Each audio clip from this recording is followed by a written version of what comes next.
Guys, welcome back. Joe's Craig, and today I'm joined here with Callum. He's a personal friend of mine off Instagram and Twitter, and today we're going to be doing some immersive gameplay footage where you and your friends could have fun doing this. Alright, Callum, you want to explain what we're going to do today? Okay, so what we're going to do is try and explain the basics of sniping and Overwatch. I'm not saying that I am an expert sniper by any way, shape or form, but what we're going to try and do is show you guys how two of you, if you play immersively, can use all the tools available in this game to make your sniping experience a lot more realistic. That's right. Right now, with the current game mechanics in here now, you can actually completely turn off your HUD and move into positions blind. You can use the tools in the game, i.e. the drone or the rebel support, to help you spot the area or look for enemies, but it won't do you very much good for long because they disappear straight away and you have to remember and monitorize routes. So we're going to be showing you an example of us taking out a target. We're going to be looking for a high value target, which Callum here is going to be trying to either hunt an officer down or a lieutenant, and I take the shot and then we evac out of here on foot.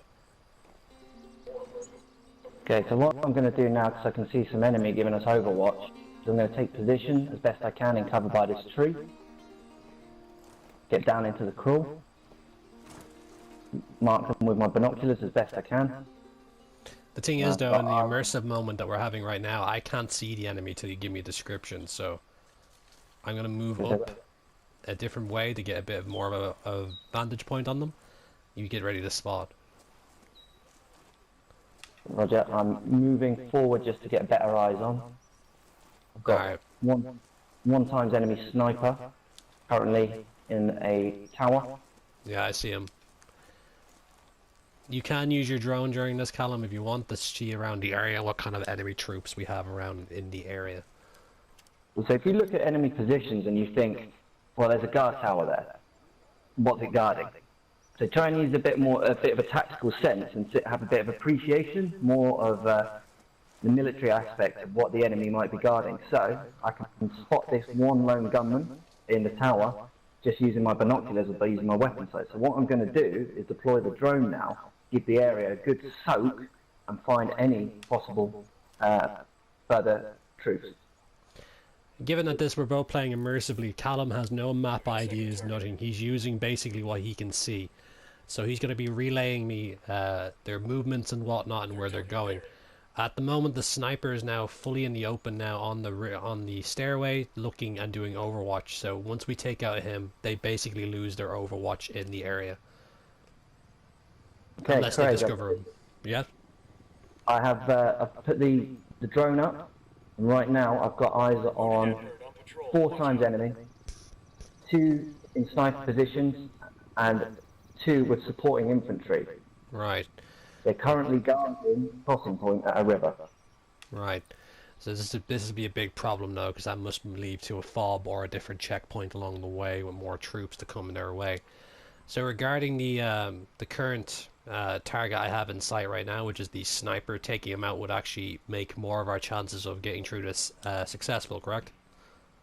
Yeah, because the enemy's on a high feature, so he's got a good commanding 360-degree arc to the area. Hmm.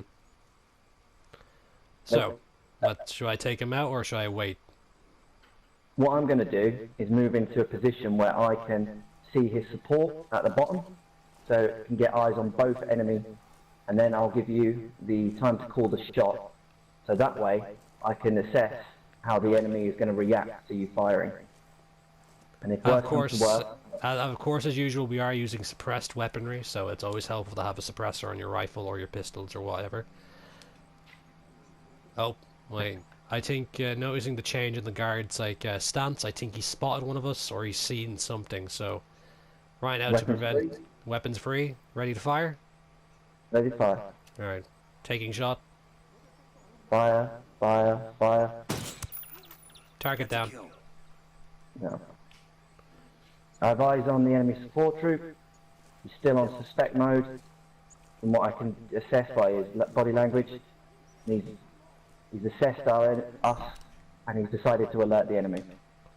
Right. If he pops his head up, I will. Oh, you took him out, didn't you? Yeah. And we're back into non-suspected mode.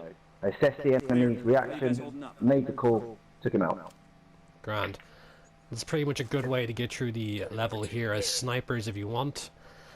And it's pretty, actually, it's pretty kick-ass, I have to admit that. It's a lot of intensity to it, and it makes you feel like you're actually doing a proper mill sim on a console for once.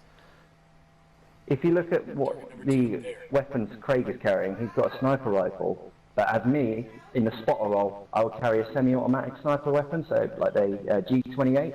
So this simulates almost a support weapon. So I have the accuracy, but I have a better rate of fire. So if anything bad happens, I can still react and give him suppressing fire and maintain a good accurate shot on the enemy. Regarding me, I'm using a bolt-action sniper rifle, which is the L11, which you can unlock in-game or store, which is a fantastic bolt-action rifle. It comes with great range, and even with a suppressor on, does not reduce accuracy with it. Also, giving yourself a × 4 to × 6 sniper scope on it, which you can unlock in-game or store. Also improves the weapons handling, not the weapons handling, apologies, the weapons accuracy and its effect of the area, meaning that you can get through a target quite easily. It's a very helpful weapon, and it has great handling towards it, which you can use it pretty much on the go. Alright, so what I've done now, Craig, is I've moved forward and I've assessed the area. So moving forward from this forest, where we've currently got our sniper location, is a main road. We want to try and steer clear of that because there's no cover past that, next to the boarding point where the enemy boats are. So I've got eyes on, another sniper in a tower, and another supporting infantryman. What we're going to do is watch for a pattern of light using our binoculars or the drone, and we're going to assess if we were to fire on the sniper at a certain time, will his supporting infantry not hear and not be able to react? Well, given that I could try and make the shot from here perfectly, I'm actually in a good vantage point, and I'm actually blending in quite well with the brush around me. But it all depends on how he moves and how far the shot is. Thankfully, with snipers in the Unidad or Santa Blanca actually don't wear body armor too much, so they're actually lightweight and practically only wear normal fatigues and light armor or just ghillie suits. So right now I have eyes on the main target, as Colin right now actually has eyes on the enemy targets below. He's be able to assess them and give me the go-ahead to either take out the sniper or not. Okay, Craig, weapons free. Weapons free. Ready to fire. Fire. Fire. Fire. Enemy Enemy down. down. No reaction from enemy infantry. Okay, yep. Enemy infantry is moving to a different location. He doesn't have eyes on his dead mate. That's grand, even though unfortunately the dead mate actually fell off the roof, which was unfortunate. But you know, that comes with the territory. It all depends if he sees him or not. So we actually have cleared out 2 sniper positions now, giving us more freedom to move on the road and hopefully assess the situation across the river. I think what we did there is pretty spot on for making this a little bit more realistic.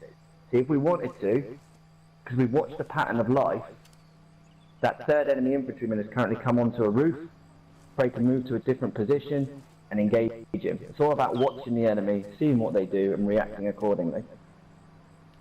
So this is pretty much how you can make your little bit of a gameplay a bit more realistic than it is. I'm currently stuck in a bit of a tree. Apologies. I'm going to have to pull out that tree real quickly and explain myself. But anyway, this is how you can basically make your game feel a bit more realistic and have a mil sim feel to it. You know, we do get to play with HUD all the time, and some people may be getting bored of the idea of the game, but you can swap this up with a mate or a few of your mates, i.e. we're the spotter and sniper team. But you can also have an assault team or a diversion team or even infiltration team head into the base and do what you need to do to actually take out the enemy, while you divert their attention to your position, or they divert the enemy's attention to their position, where you can move in, change your position and hit the high value target. So, what do you think of that, Colin? Was that fun? Hey, realistic and pretty damn fun, and to be honest, if it can make your gameplay just feel that little bit more as if you're some type of Ghost Recon soldier, go for it. Get a team of 4 friends, give it a go. Yeah, that's pretty much it. We've explained the concept of sniping, but I also want to point out in the live stream that we're doing tomorrow on Sunday, myself and Callum and 2 more of our task force members will be doing a proper run through of this, where we are going to be doing this completely immersive and taking out an enemy officer or a player campaign underboss if we can make it in time. The live stream will be on at 8 p.m. Dublin GMT tomorrow. Check that in your respective time zones, and I hope you've enjoyed this video so far. So I want to thank you very much, and I also thank my friend Colin for enjoying me. Remember to check out his Instagram and his Twitter. It's GBT_tactical on Instagram, right? It's GTAC_CBG. It's currently on a privacy setting, so I hate to add it, but I will be sifting through the invites. And also, he has a Twitter handler as well, if you wanted to like ask him questions about actual military tactics that you could use. But we will be starting up this as a mini-series where how you can actually do proper tactics in game, and even going over the basic of even using military slang and communications, correct? Yeah. Yeah, we could do that. It could be interesting. Well, anyway, guys, I hope you enjoyed the video. I've been your host as always, and this has been Callum. And I hope you had a great time watching this, and I'll see you next time on RTC. See you guys. Have a good one.